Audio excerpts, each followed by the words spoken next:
Hörmətli müəllimlərimiz, dəyərli şagird yoldaşlarımız, əziz dinləyicilər və sevimli məktəb ailəmiz. Sizi Lənkəran rayonu Yuxarı Hüvədikən Tam Orta Ümumi Təhsil Məktəbi Radiosu Gələcəyin İşığı FM-in canlı efirində salamlayıram. Bugün efirdə mən, Havrin Quluzadə, məktəbimizin 7. sinif şagirdi sizinlə birlikdəyim. Bugünkü proqramı təqdim etmək böyük şərəfdir. Çünki bu verilişdə biz sadəcə tarixi faktları xatırlamırıq. Eyni zamanda milli yaddaşımızın ən parlaq səhifələrinə işıq salırıq. Əziz dostlarım, tarix yalnız quru hadisələrin ardıcılığı deyil, o bir millətin keçdiyi sınaqların, qələbələrin və dərslərin güzgüsüdür. Bizim yaddaşımızda isə 2020-ci ilin payızı elə bir səhifədir ki, əsrlər boyu unudulmayacaq. Həmin ilin 27 sentyabrında başlanan Vətən müharibəsi 44 gün davam etdi və Azərbaycanın tarixini köklü şəkildə dəyişdi.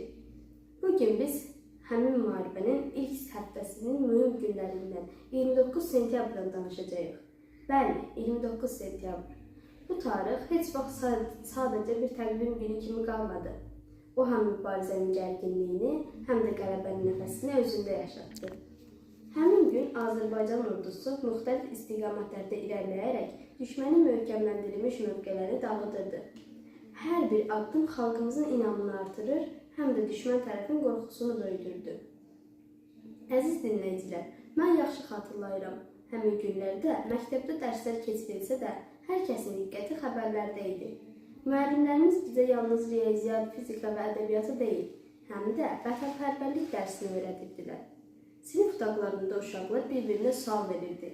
Bugün hansı kəndimiz xilas olundu? Ordumuz hansı istiqamətdə irəlilədi? Hər uğurlu xəbər sinifdə sevinclə qarşılanırdı. Bəzən müəllimlərimizin gözlərində yaş da görürdük. Həm kədərdən, həm də qürurdan.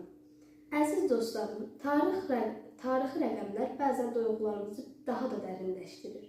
44 günlük müharibə nəticəsində Azərbaycan ordusu 3000-dən çox şəhər, kənd və qəsəbəni işğaldan azad etdi.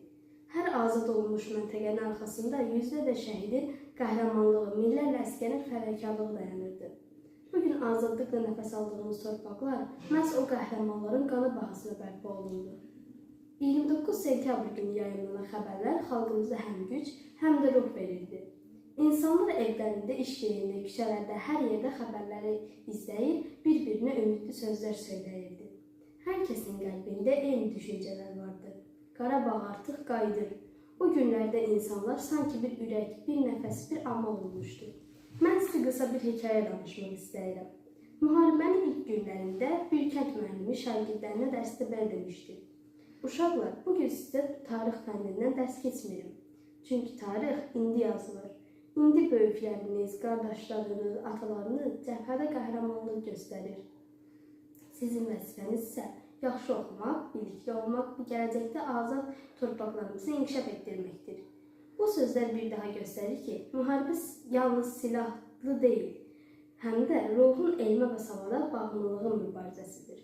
Hörmətli müəllimlər, əziz şagird yoldaşlarım, 29 sentyabrın mahiyyəti təkcə cəbhə xəbərlərində deyil, o gün xalq, ordu, dövlət birliyi özünü ən güclü şəkildə göstərdi.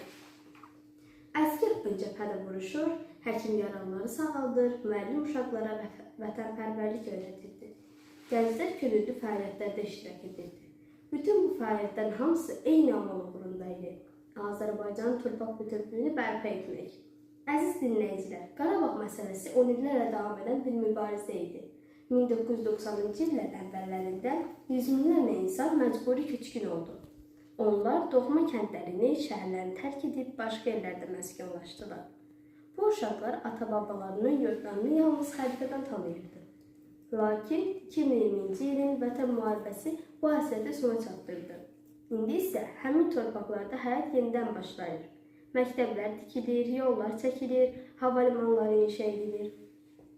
Bu təkcə fiziki bərpa deyil, həm də xalqımızın mənəvi qələbəsidir. Əziz dostlarım, bəzən deyirlər ki, müharibəni təkcə silah qazanmaz, onu həm də milli birlik qazanır. Bu sözlərin doğruluğunu biz 29 sentyabrda da gördük. O günün uğurları sübut etdi ki, xalq öz torpağı uğrunda birləşəndə heç bir qüvvə qarşısında dura bilməz.